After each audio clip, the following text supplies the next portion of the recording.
Okay, y'all, I'm back. So my phone died, and then I had to call and check up on Mister. Now, when I say y'all, love is a language that does not have to be spoken. Now, I feel like I said I love you so much in my past when I actually really meant it. I mean, I'm talking about said it so much and so deep that I wanted the other person to feel exactly what I was telling them, because I love you is some words that should not be said and expressed to any and everybody. You have to understand someone. You have to know them in and out. You have to want what's best for them. You want to have to encourage them, um, willing to sacrifice and give some of yourself just for them in the love and the care that you have for them. Like love is so complicated. A lot of people really don't even understand it, but they love to use the word love when they really don't even mean it. Love is a sacrifice in itself. Loving anyone else besides yourself is a sacrifice, should I say. Um, so in this aspect, that's the reason why it took me so long to find someone to actually love me, because shoot, I felt like the love that I had was already gone. Like everybody know my kids is all the love that I ever need. Um, and I thought that the man that I was with previous was the man that I was supposed to be loving for eternity. But now that I'm sitting there thinking about it, I'm just like, hell nah, because the dude that I got, I don't give a damn how nobody come to him and talk. I don't care if this video and all the rest of these videos circle around Chattanooga like Wi-Fi. I really wouldn't care. And I'm pretty sure he would not either. I don't care how much money y'all tell this man that I'm supposed to have. I don't care what y'all tell him about me. First of all, he know I'm not like one of them freaky, um, giving myself type of women. Like he know that he already caught that vibe anyway.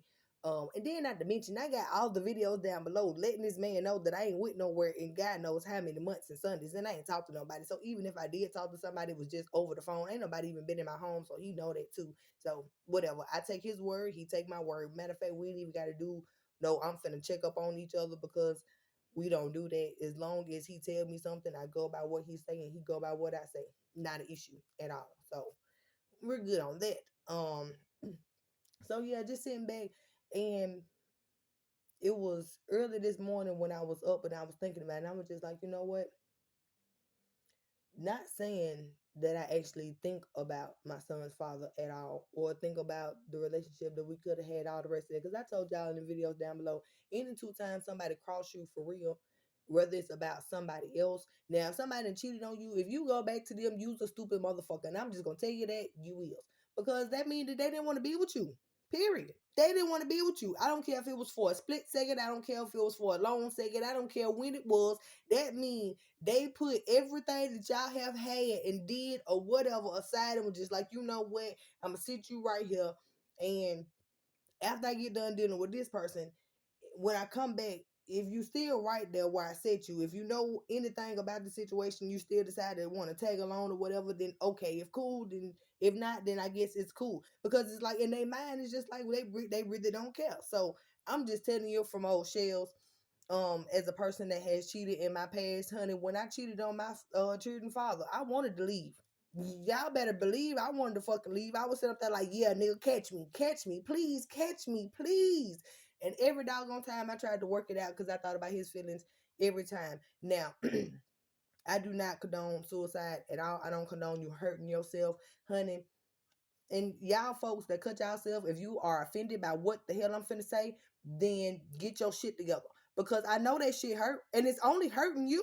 Hell, it's not hurting nobody else but you. At the end of the day, I'm talking about no matter what you do. If you drown yourself in a bottle of alcohol, I can't say I did, y'all, because I drink alcohol just to have fun, baby, because I'm a fun ass person. Um, I don't do it on no depression type of stuff. If I'm depressed, baby, I'm gonna smoke a whole pound of weed. That's just me. Uh, and I'm just gonna filter out my thoughts. And you know what smoking does for me, for shells? It makes me say F it. Baby. So at the end of the day, if I'm depressed, I'm even gonna not care about being depressed no more, because I'm just like, you know what? It is what it is. It's life. That's what I do. Even if I cry, I'm just like, well, at least I cared. You know, I have to always just pick myself back up, because that's just what I'm gonna do. Um, if you overindulge in street drugs, or even drugs that you get from the pharmacist, because you know them doggone prescriptions that these people be prescribing y'all folks when y'all go and say y'all depressed and stuff like that. Y'all know that y'all folks know exactly what the hell to say to make it seem like y'all have a damn issue, because you know the type of drug that you going there to get. That's the reason why I don't go in there to say that I got no issues, because if I go in there and tell them people that I got doggone anxiety and stuff like that, now judge, I'm gonna tell you the truth, baby, because I don't tell no lies. When I went in there, I told them the same thing I'm finna get ready to tell you. The judge wanted me to come in here and get a mental health evaluation because he said I made 1,000 videos on YouTube. He thought that I made 1,000 videos talking about other people and about hurting and harming folks, when I was actually explaining all the abuse and trauma that I have went through in order for me to actually have a mental illness. But I'm walking in here telling you that at this present moment, I'm still okay, because it's still going to be handled. And at this present moment, I put my hands up and I'm going to let God do his job. Matter of fact, and I'm going to let all law enforcement and everybody else do their job, because I've already done mine. I've already provided all the doggone evidence and information that anybody could possibly use or need when it comes to the situation and the plot and plan behind it, what was really going on. And can't nobody say that I painted the picture no other type of way besides what actually happened, because the timeline actually lines up. Everything lined up. Even to me getting the life insurance policy information, everything lines up. People having conversations. Can't nobody sit there and lie and say they didn't tell me what they said. Can't nobody say they didn't do what they did, especially when it comes to inbox messages, fake Snapchat accounts. Cause that Shelly account that's on my Sasha Christian Facebook page, it just so happened to pop up when y'all search my name. That's not me, baby. And that's what the feds know. I didn't create that damn account. Who the fuck would do that? I don't even remember what the hell my Snapchat account was, but I don't even never use my name. And that that one didn't have too much information. And I don't know if I ever put my doggone sign on there. Like, who does that? But y'all can go check it out for yourself, because do your research, because I ain't got no reason to lie. Anyway, um yeah, and then I got a reason to be frustrated. I don't care what y'all say. I've never had my children outside my home. My kids don't know nothing else. And that was another thing. Y'all was trying to make it seem like I was caring about y'all. I'm caring about my kids, because y'all got all this mess going on surrounding my children that they've never been in their lives. Never. I'm thinking about my children's mental. Do you not know that my kids miss each other? Do y'all not understand how connections work, how energetic connections work with your bloodline? When you are away from your child, or your child is away from you, don't you energetically feel that you are not with someone that you're supposed to be with?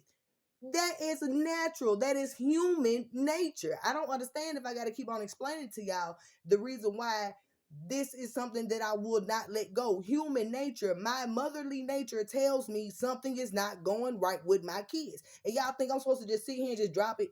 Y'all want me to shut up? I'm not supposed to say nothing? No.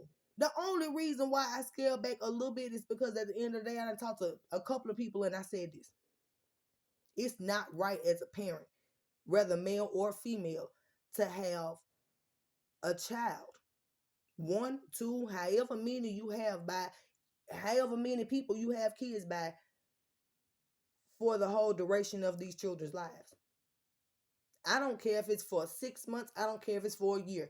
I feel like a child, I don't care if it's just one, needs to have equal balance of both mother and father in their lives on a day-to-day, week-to-day, month-to-day basis, in order for the child to grow up productively without feeling like they have a void of missing one parent or whoever in their lives at one particular time in their life. Come on now, we're supposed to be trying to help fix childhood wounds, not create more. And I'm just telling y'all from what I'm experiencing, what I have experienced, because my parents split up too. When I was missing my mama, when I went to my mama's house, I missed my daddy. Yes, I wanted both of them to get back together. I understood that it was not gonna happen, but at the end of the day, I'm still human.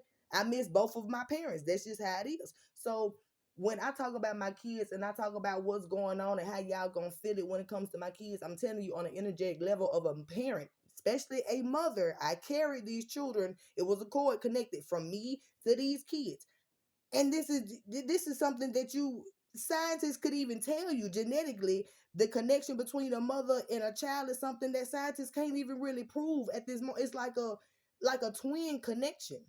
Like you feel what's going on with your twin at all times.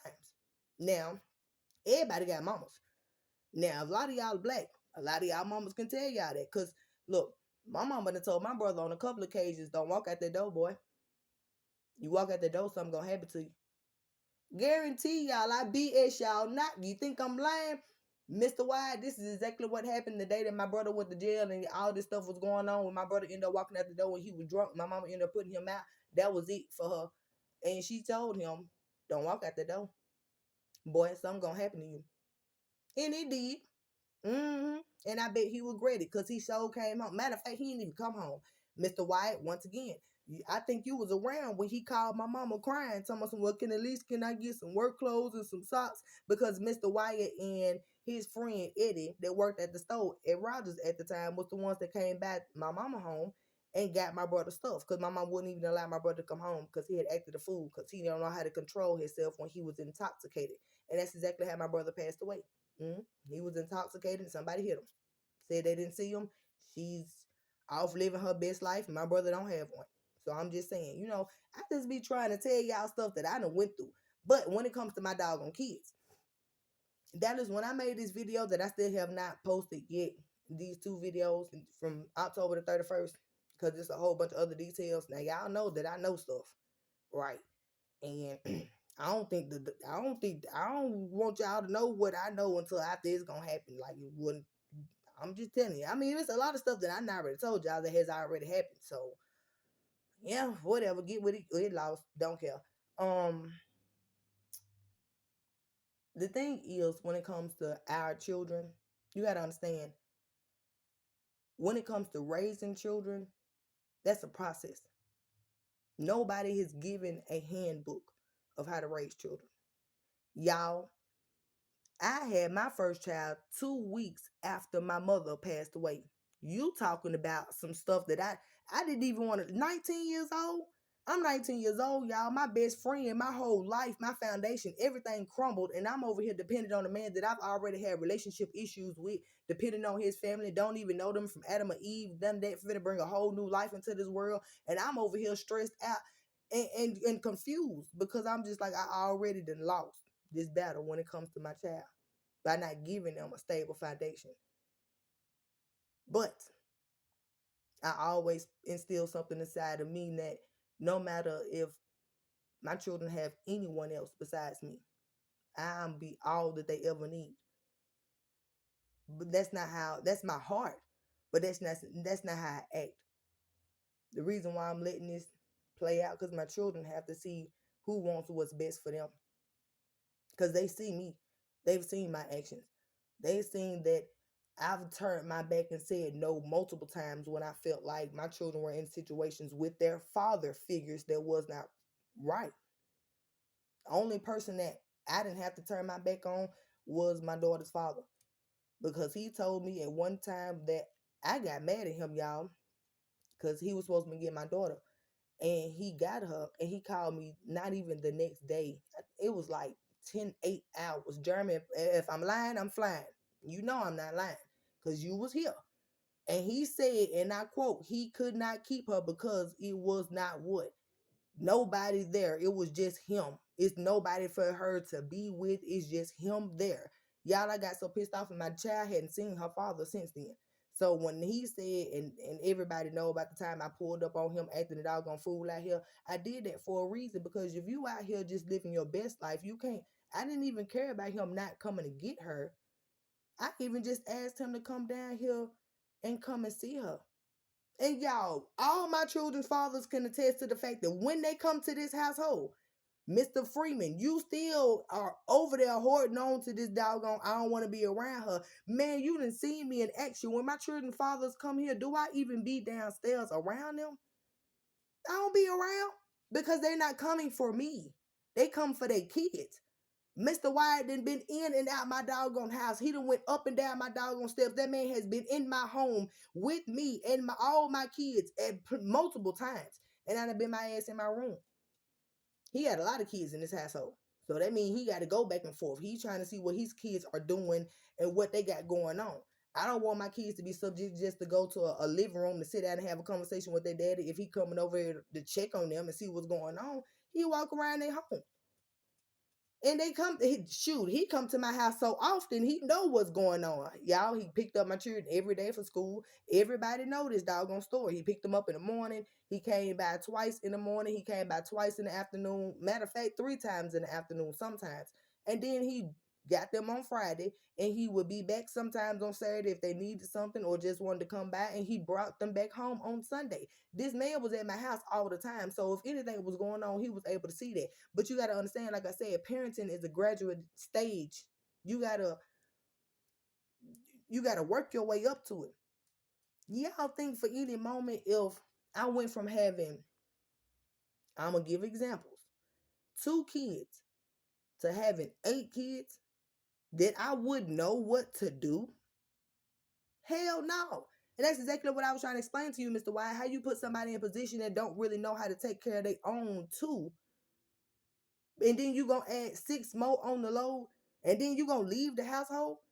Now you wonder why all y'all do is argue about what she has to do. Same conversation, son. Same argument that me and you used to have, right? But see, it was your responsibility because you was my husband at the time. Them kids was ours. Them kids not hers.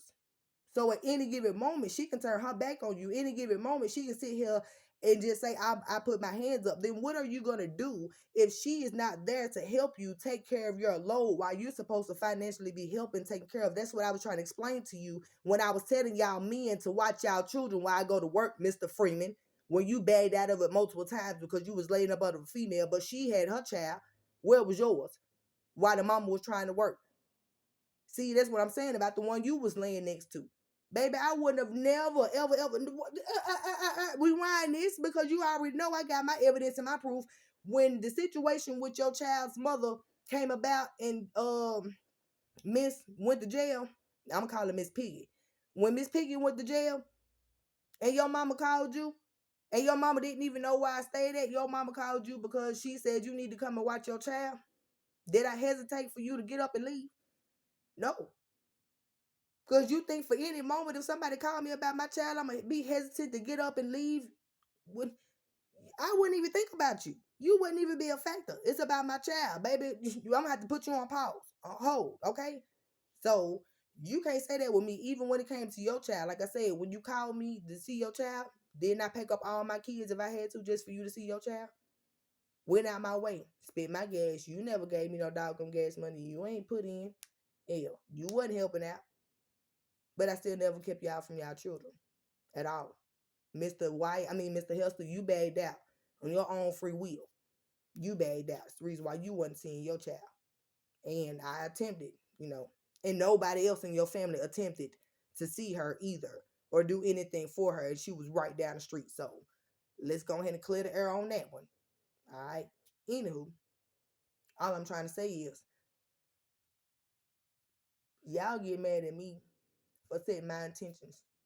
Truly. My intentions are to get my kids back in the household that they're used to, together like they're supposed to be, and correcting my own damn heart. You think I care more about y'all than I care about me and my kids? So if you get tired of hearing it, then nobody asks you to listen. Honestly, I'm just proving my case, and that's exactly what I have done. Now that's the reason why y'all don't hear from me like that, because baby, I like to work anyway. So that's what I'm doing. Working, minding my business, and having something to do, and being involved with people, seeing folks, because y'all know I'm a friendly face. Folks like me. I don't know why. But it is what it is, and I'm cool with it. Anywho, I'm just trying to say, y'all have to take in consideration when y'all are making big, hasty decisions, because you never know who's actually riding for you and who's not. At the end of the day, I know all I have is me. It's the reason why I don't care who comes and who goes, because it's always me and my kids. No matter, I've conditioned myself to understand that it's just about, if I have nobody, these kids gonna have me. I got them. They know that. So I'm not saying I apologize for any man that made you feel like you wasn't my world, or you're not my world. You're not. I'd be sitting here lying if I said it. Matter of fact, I'd be less than a woman if I said that. If I pushed any child out my coochie and I make a man feel like he got more rights in my life and he got more anything over my kids, man, you might as well go ahead and just end my life right now because I'm not doing my job. Vice versa. If you're a man out here and you got kids and you make any woman feel like she's more important than what's best for your child or what's in the best interest of your child, then you are less than a fucking man. You are less than a fucking father. And I said it. Don't care how you feel about it. Because I'm talking you the same way I would talk to my children if they was fathers. Same way I talk to my father, who was my father. Same way I've talked to my children's father. And they know I don't give a damn. Because it's about what's in the best interest of my children. Not what the fuck is finna sit here and pacify your motherfucking feelings. Because you should have already had that mentality where you decided to understand that you finna have unprotected sex with me when you knew what comes after that. So after that, I have no more emotion to you trying to get your shit together. It's not a you trying to, nigga, you need to get that shit together. And that's for us women as well. For y'all women that have all this time to be pregnant and all the rest of that, if you see that the man that you with, that you done got pregnant by, because this didn't happen to me, baby, honey. So I'm just telling you what I know from experience. And you see that he not trying to be completely involved, stop trying to drag that motherfucking man in the damn picture, baby. Just go ahead and suck it on up. That child is your responsibility. If you want child support, go ahead and go to the court of law and do what you got to do. Yada yada yada. And actually start conditioning your mind frame of the best interest of you and this unborn child, because all you're gonna do is cause that child a whole bunch of stress, bringing it into this world, trying to figure out is this man gonna be here or not. First of all, if he ain't showing you that he cares about you, stop just trying to make it about that child, because the child don't keep or will never solve a problem at all. Hell no. I ain't have now one of my children just to keep nobody. I'ma just tell y'all that. Y'all men know that. Y'all know what my special curricular activity is. Y'all know that. My man at this present moment know that too. So we gonna put that out there and to go ahead and clear the air for all y'all men that see me and y'all see that I'm kind of thuggish, ruggish, bonish. That don't mean nothing. I'm conditioned like that, but that don't mean nothing at all, baby. I'm very much so woman behind the scenes. These men know that as well. Um, I do that for a reason because I don't want to show everything. I don't. I'm not one of the women that got to go out here and wear no tight ass dresses and skirts and have my cleavage all out, have my thighs, and I don't have to do that because it's a treat for my man behind closed doors for him to only be able to see me like that, not everybody else. So that's the reason why I do it. That don't mean I'm gay. Trust me, I ain't licking shit, and a bitch ain't got nothing I want. I'm just telling you, I don't even look at females like that. Like I'm very much so a woman's man, a man's woman. Well, however you want to put it, I'm just telling you because I done got that question a couple of times because I be turning y'all niggas down. That's just because I got one. Okay. And I'm very loyal. You know, you can't get something that you're not giving. So at the end of the day, I wouldn't want him to disrespect me, so I don't disrespect him. And I don't give a fuck how y'all feel about my man or my choice and my decision here. He got me because he didn't give a fuck about, like, it's not like he didn't give a fuck about me. It's just like, he's like, girl, I'm good without you. And I'm just like, oh, and so the fuck am I? So it's like a little tug of war type thing because we good without each other, but it's like we want to be in each other company type stuff. He don't need me for nothing. He provides his own home. He provides everything here. Shit, most of the time he feed me when I'm there. I ain't even got to feed myself. So, you know, I feed myself when he not, vice versa. Like we take care of our own stuff separately. Shit, at any given moment, I can go back home. With that being said, I'm finna get ready to go because y'all, when I say love and loyalty is all you need in this world, I text this man and I asked him, can he put the beans on because I was at work, y'all. And I was supposed to be getting up this morning putting these pinto beans on because that's what I wanted with this baked chicken and this cabbage and some cornbread. So I didn't get a reply. Y'all, I didn't get a reply. So I ended up coming home and then call and tell him that I was coming home. I just normally just go to his house, but I came home, wash my clothes, wash my ass, you know, just do whatever I was doing at home, which is nothing. Talking to y'all and straighten up my house, which ain't nothing really to clean up besides sitting here chilling with Hayes. But anyway, and I didn't get no reply, y'all. So I had text and I was like, call me when you got up because I thought it was sleep. Yeah, I like all this man. He playing the game. I'm just like, dang, told you ain't get more. You ain't get my text message, you ain't call me or nothing, bro. You ain't say nothing. He was just like, what? Oh, about the beans? He was like, oh, I put the beans on. I'm just like, well, thank you. Shit, I was so happy that he put the beans on. I didn't even give a damn about him not texting me back. I was just like, oh, okay, well, at least you seen the message here. At least you did what I asked you to do. I ain't need you to respond. Shit, you did that. Okay. Thankfully, you did that. And I just wanted him to know that I was at home and I was finna get ready to do what I'm doing and, head out the door. So with that being said, the little problem is over with. If we had any beef, it's over with because he put the beans on. I'm finna go over here and whip up this cabbage real quick and this chicken and cornbread so we can eat good and get ready for this week because, that's just what we do. And y'all, I'm just happy because I'm just like, damn, at least he followed directions, man. I don't even like I really don't even care about him not texting. Like, damn, I can't ask for nothing better than that. And y'all, when I say he cooked. Like that man can cook, boy. I'm talking about them pork chops. Never had none like it in my life. I don't even go in the kitchen when he be making them, but he know once he hear this conversation, boy, he gonna be giggling his ass off because he laughs. The laugh is so fucking hilarious, y'all. But anyway, he giggles his ass off